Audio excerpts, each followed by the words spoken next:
Welcome, advocates, to another episode of the Leading Equity Podcast, a podcast that focuses on supporting educators with the tools and resources necessary to ensure equity at their schools. Today's special guest is a first-timer, and I'm excited to bring this guest on. Miss Charity Marcela Moran is here, co-author of Place-Based Learning, Connecting Inquiry, Community and Culture, 7 place-based learning design principles to promote equity for all students, and that's out of Solution Tree, folks. I'll leave the links in the show notes. Charity, thank you so much for joining us today. Thank you for having me, Sheldon. Pleasure's all mine. I'm excited for today's topic. But before we get into it, why don't you share a little bit about yourself and what you currently do? Okay, I am Charity Marcela Moran from Shreveport, Louisiana, where I started my education career as a geometry teacher. That gave me experience with the new tech model of project-based learning as the geometry component of a biogeometry course, which led me to doing some school development coaching with the New Tech Network, and that work just kind of evolved into working as a district coordinator for federal programs and Title I programs in Baton Rouge, Louisiana, which has brought me to where I've been the past 10 years now, working with the Buck Institute for Education, PBL Works, as a national faculty member, doing some curriculum designing there around project-based learning and thinking about equity and culturally responsive teaching. And we're here now. I'm with my partners, Mickey Evans and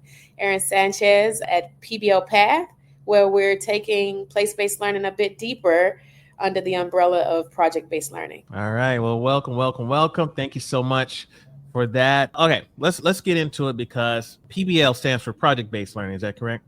Correct. Okay. But your book is entitled Place-Based Learning, which is also a PBL. So let's start there. Yes. Project-based learning, place-based learning, are they related? Like talk to us about what that looks like. They are related. So place-based learning is project-based learning with an emphasis on asking students to think critically and creatively about how to make their community a better place or how to amplify the bright things that are already in their community. So it's place-based learning is also a PBL. We lowercase the b to differentiate the two, okay. Right? But it is grounded in the unique sort of environmental, cultural, socio-political, and economic, and don't forget historical context of the community. So a lot of times we start with historical places like the Whitney Plantation, or like Native American reservations and things of the sort, or monuments and museums even, but we take it a bit deeper. So anchoring projects in places. This is exciting. I'm really, because I saw project-based learning, I saw place-based learning. So you're saying that it's based off of a place. So is that something to where we're encouraging teachers to look at within their community and finding the place there, or is it more on a global scale? Like, talk to us about how that works. Yes. So actually, when we're working with teachers, we encourage them to think about the immediate community that the school serves. And so in that way, we become intimately familiar with the assets, of that specific space that we're serving. And then we can align our projects with content standards and topics that can be environmental, cultural, socio-political, economic, or even, attached to the historical context, either of that immediate community, or we can think about our content standards, think about our students and their specific desires and strengths, and then think about it all the way up to the global level, where we can explore, Earth as a place according to whatever the content standards are and the nature of the deeper learning experience that we want to design for our students. Or it could be as specific as a particular place, such as Whitney Plantation or Melrose Plantation, which are places that I've worked with at home in Louisiana. So anywhere from the immediate neighborhood all the way to the earth, Craig. Okay. I like that. All right. So when I think about project-based learning, I often think about it from a group perspective, like a group project. So multiple people, either in pairs, 2s and 3s, 4s and 5s, groups like that. And so I'm just curious, Is this something that taps into more on the community building, collective side of things, or are there some connections for an individual, a student who prefers to work alone? Talk to us about that. Right. So, one of our design principles is student ownership. And that is one of the ways in which we, deviate from the traditional understanding of project-based learning, is that in terms of student ownership, it can be individualized in terms, especially in regards to the nature of the project and thinking about even who our students are. There's a way of going about it in both an individualistic and a collaborative way.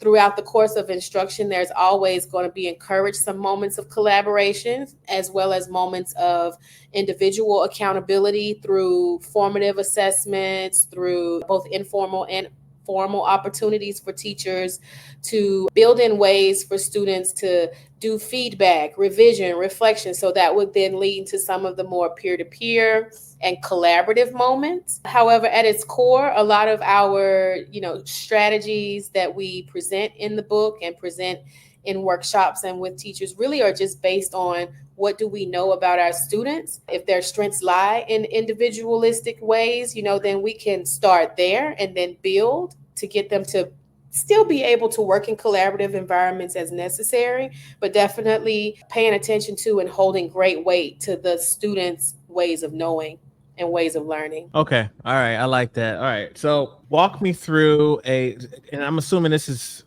place-based, covers all disciplines, not just the history, social studies type of thing. Is that I should probably ask that question first before I ask my next question. Does this cover all disciplines? Absolutely. Every ounce of content can be explored through a place-based learning experience. Okay. All right. So then here's my question then.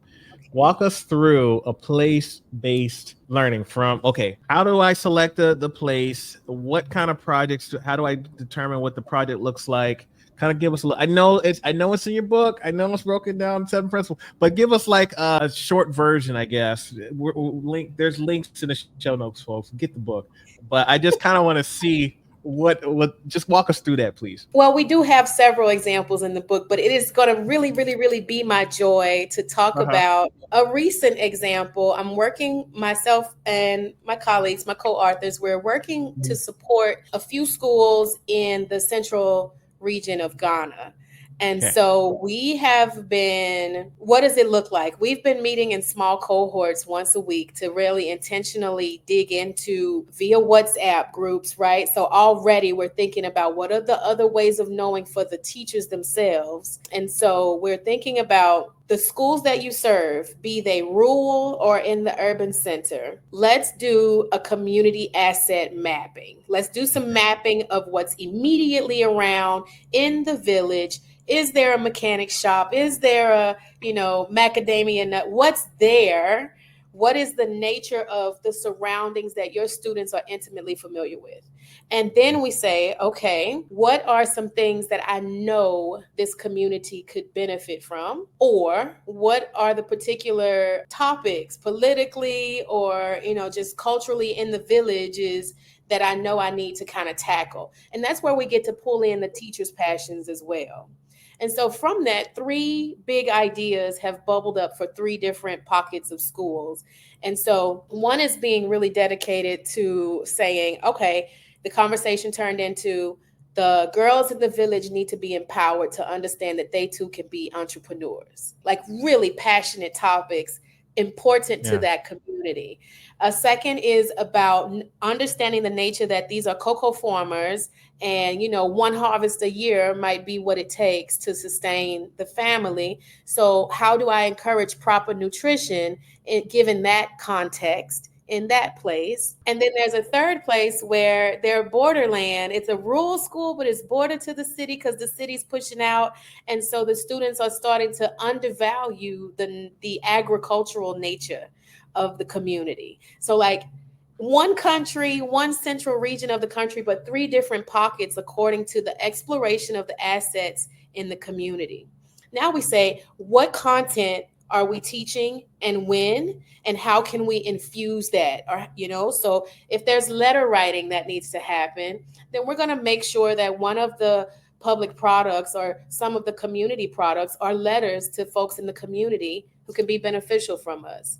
So beneficial for us in this project. So that's really kind of I really get excited about that, but that's really kind of the gist of where do we start? How do we start? And where do we go from there? Because now as teachers, we know how to plan lessons. Now these lessons are anchored in these 3 big ideas that are all centered around our students, and kind of getting back at the individual versus collective of the projects. Those girls can choose whether they want to create a business together or if they'd rather run on their own. You know, the agriculture project, we're thinking about ways that, okay, maybe my farmland that my family is a bit, far. So that person might be working, that student might be working a little more in an individual basis, but still coming back and getting like the thought partnership and the benefit of the in-class collaboration. So really excited. That's not in the book. You'd have to, Hey, I like how you did that. Okay. All right. So what role did the students play in this project as far as identifying those assets that you mentioned? Like you said, those 3 areas. What role did they play in discovering that? Okay, so absolutely. So first of all, it was the teachers saying, this is what we want. This is what we think our students want. And we took a moment to actually go back and say, okay, now let's actually ask the students, does this make sense for them? Is this something that they want to learn? And resoundingly, yes. And then it was like, how do you want to learn it? What do we need to think of that we haven't thought of yet? So we're still kind of in that phase of working with the students now to co-create that map for instruction, that pathway for instruction throughout the course of the project. But that's kind of where we are now. Now that teachers have done some of the initial explorations, now we're asking students, does this make sense to you? And does this make sense for you? And now we're going to get to do some of those adjustments before instruction rolls out in a couple weeks. Okay. Just so I'm clear, because is this a school-wide project, or is this like a certain teacher or like a department? That's help me understand how this applies, or maybe this relates to the school side of things. Is this the English class that's leading this? Is this the math class that's leading this? Is this the PE class, music? Like who's leading this project? So in this specific example over in Ghana, things are already, cross-curricular and integrated in many of the environments. There's like one teacher teaching all of the things and most of the students in this grade level. But when we, take it back to, just in general, thinking about place-based learning, the answer to that question is kind of like a yes. It's all of it. So it can be the math teacher wants to do some bivariate statistical analysis to show the disparities of zip codes and resources. Right. And that person would just, spearhead designing that project and integrate some reading, or we like to encourage the practice of, reaching across and saying, hey, English lit teacher, I'm doing this project, but there's this piece that I'd love your students to read, our students to read, that's on redlining.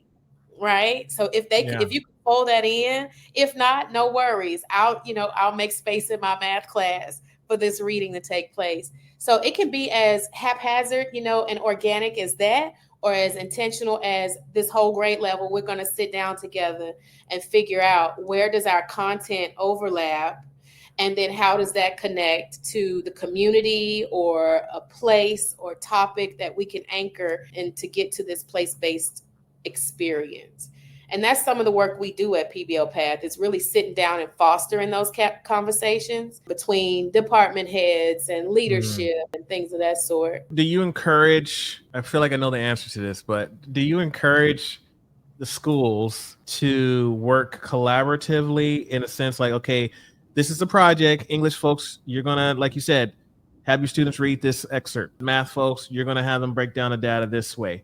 Or do you kind of like what you said, alternative would be for that math teacher to, okay, I'll just make space within my lesson plans to have them read this piece. Like, how do you recommend these place-based learning projects take place? If we were to wave a magic wand at a school and all wheels would click, it would definitely be cross-curricular, fully integrated, and not just in implementation. That mandates that planning also create space for that type of planning to occur.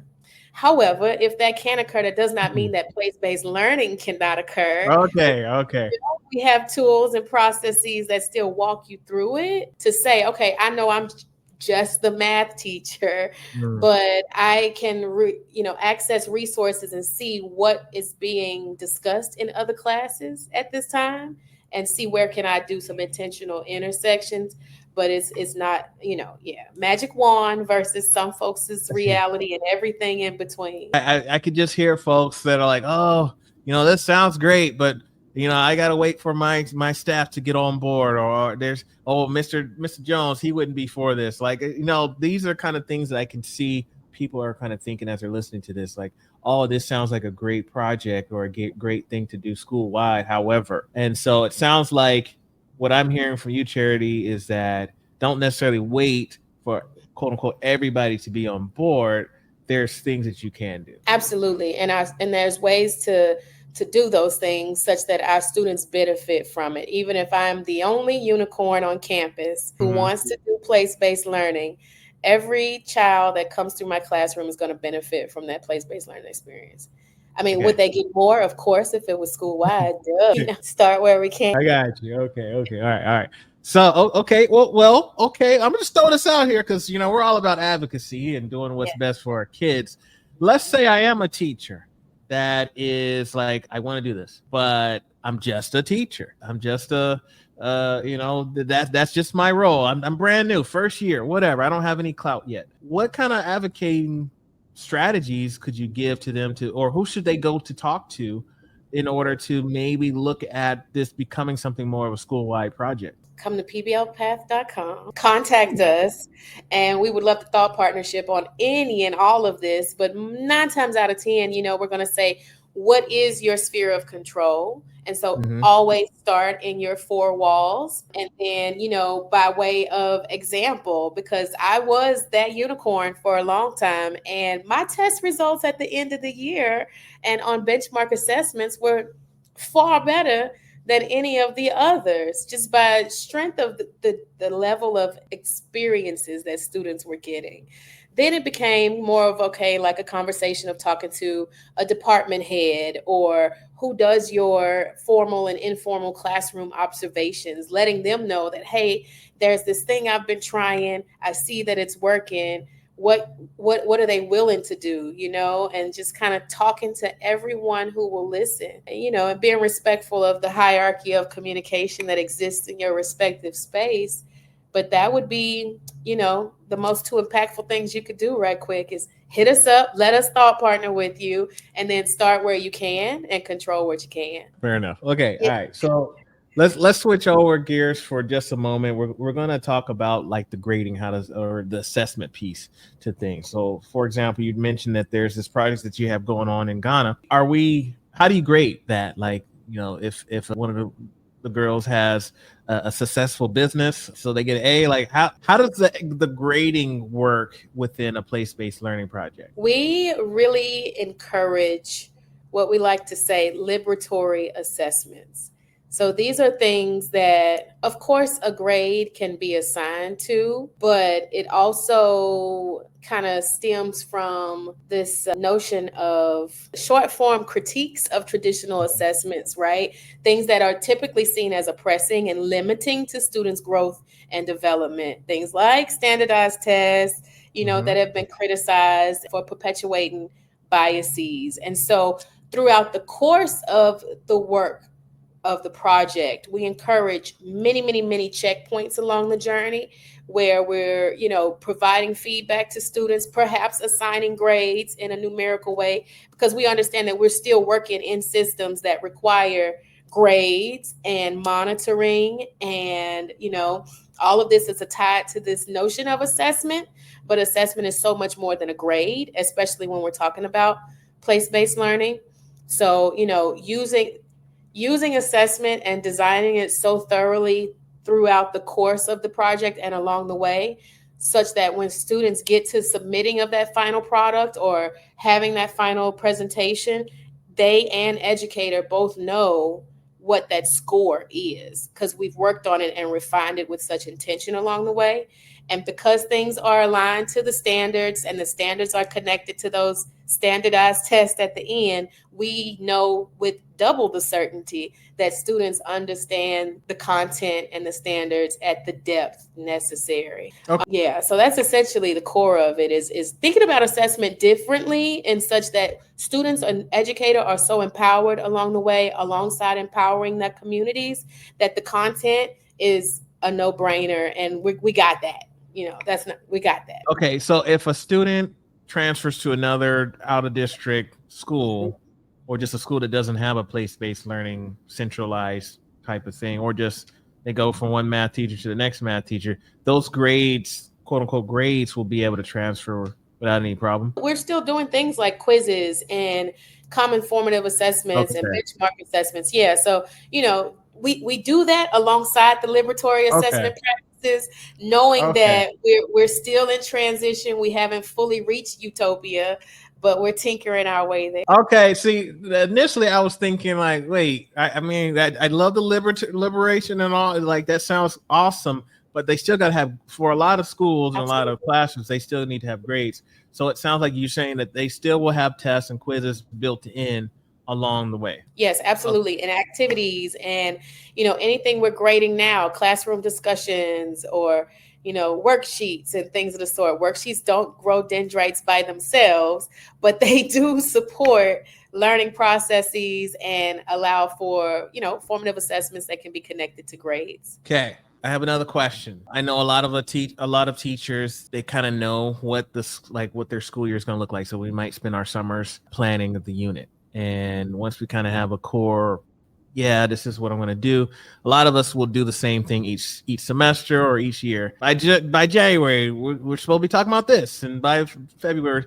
So is place-based learning something where we should encourage teachers to plan a brand new class each semester or each school year, or are they able to bring in a lot of the stuff that they typically would use into the next, like is there that core stuff that they can just keep using, or is this a brand new project every single time? Oh man, it's kind of a yes to both, because we can use the same project every semester, but because we each iteration take into consideration the current students that we're serving, and as communities grow and change, we consider the current assets of the community or the place that we're discussing. So yeah, I can design my semester 1 project around this specific unit that I always teach every semester 1. But that project is just a good solid framework that's gonna,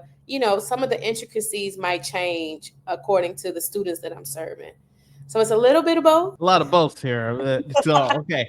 All right. Well, I'm intrigued. I really am intrigued with place-based learning. Is not something I've heard about. I'm familiar with project-based learning, so this is just all brand new to me. How would you suggest a teacher that's wanting, they get your book, obviously there's the 7 principles there. Do you recommend a teacher take on this huge project, place-based learning, I don't know, on a large scale, or do you say start small? Like, what are your recommendations for someone that's like just kind of brand new to this realm? Oh, that's such a great question. As they are going through the book and as we explore each principle, at the end of every chapter, teachers are brainstorming, documenting what they understood or learned and ideas they have for their classroom.